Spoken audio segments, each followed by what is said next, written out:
Kanina ba nagmamadali kayo? Sigurado ako yung iba sa atin talaga nagmamadali, lalong-lalo na pagbukas ng gate.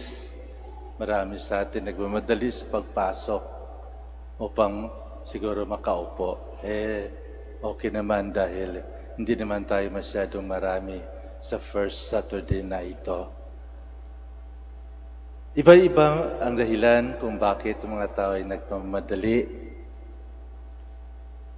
May mga tao nakasal na ng 5, 10 taon, ngunit wala pang anak. Kaya yung iba, nagdadasal at nagmamadali na magkaanak.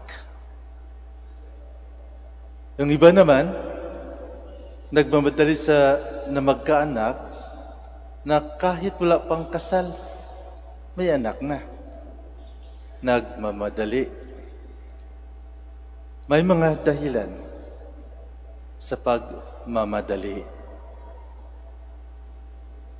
Kaya sabi nila nung isang araw, nagka-traffic sa Quezon City kasi mayroong nagmamadali. Kaya pinahinto ang traffic upang makadaan yung nagmamadali. Bakit tayo nagmamadali? Pero meron ba sa ating nagmamadali mamatay? Wala. Pero merong mga nagmamadali, siguro na matapos na itong misa upang makauwi. Nagmamadali. Marami tayong dahilan sa ating pagmamadali. Sa ating Ebanghelyo ngayong umaga, narinig natin ang pagmamadali ng ating mahal na ina pagkatapos marinig ang sinabi ng anghel na ang kanyang pinsan, si Elizabeth, ay on her 6th day. At you can imagine,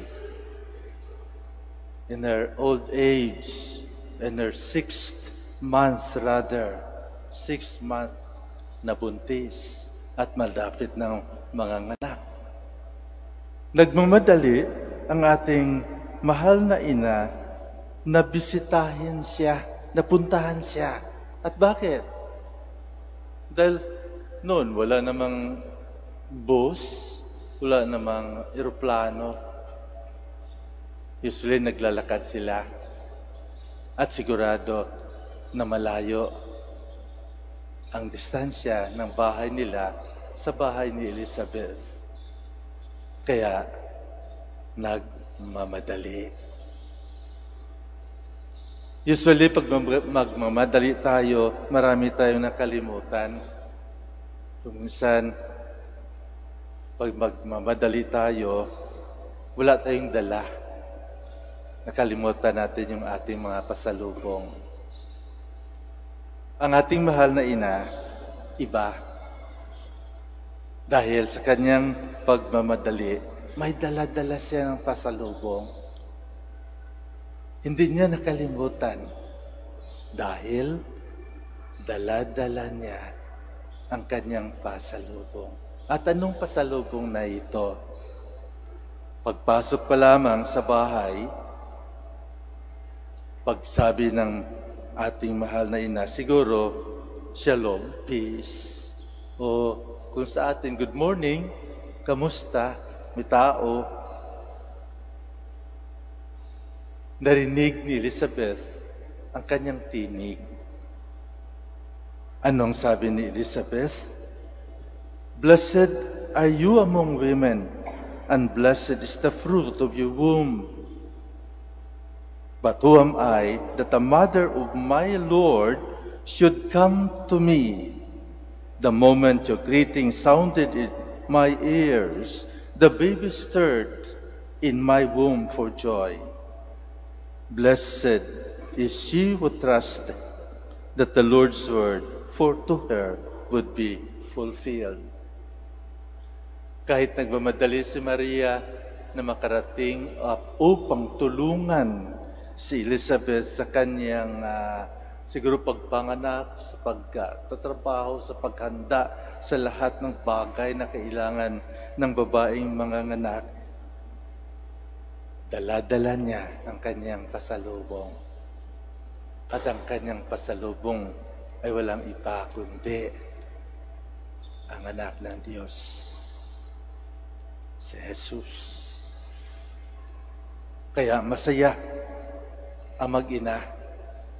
Masaya si Maria, si Elizabeth, at masaya ang kanyang anak na nasa sinampupunan niya.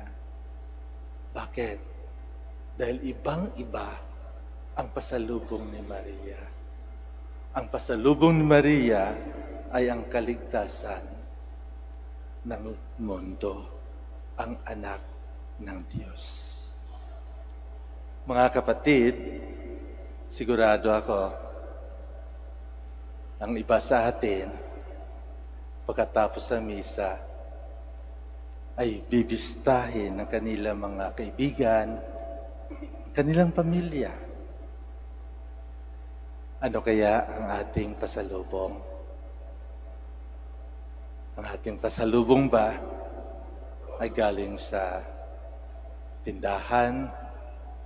Ang ating pasalubong ba pagkain? O ang ating pasalubong maaari din na hihingi ng tulong? O maaari din na maniningil tayo? Bayaran mo na yung utang mo, yung pasalubong natin. Sa araw na ito, we are celebrating the feast of the Holy Rosary. The Holy Rosary is a great pasalubong. Bakit?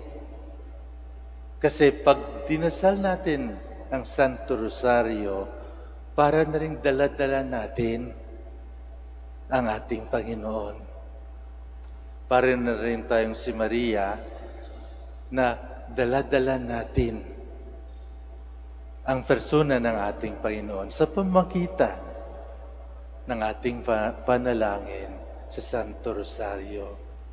Remember that praying the Holy Rosary is not just a matter of mustering Hail Marys, Our Fathers, and Glory Bees.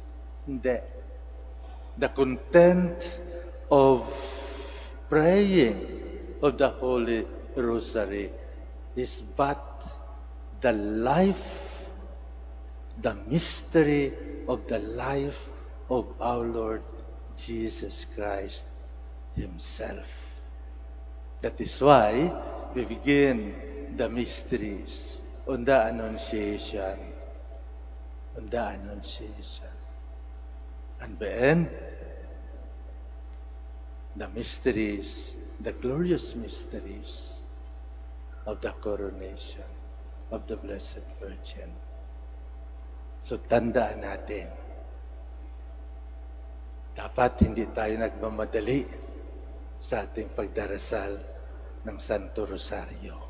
Namnamin natin ang bawat misteryo dahil nasa misteryo ng ating pagdarasal na galing sa puso at sa damdamin na dala-dala natin bilang pasalubong si Jesucristo, ang anak ng Diyos.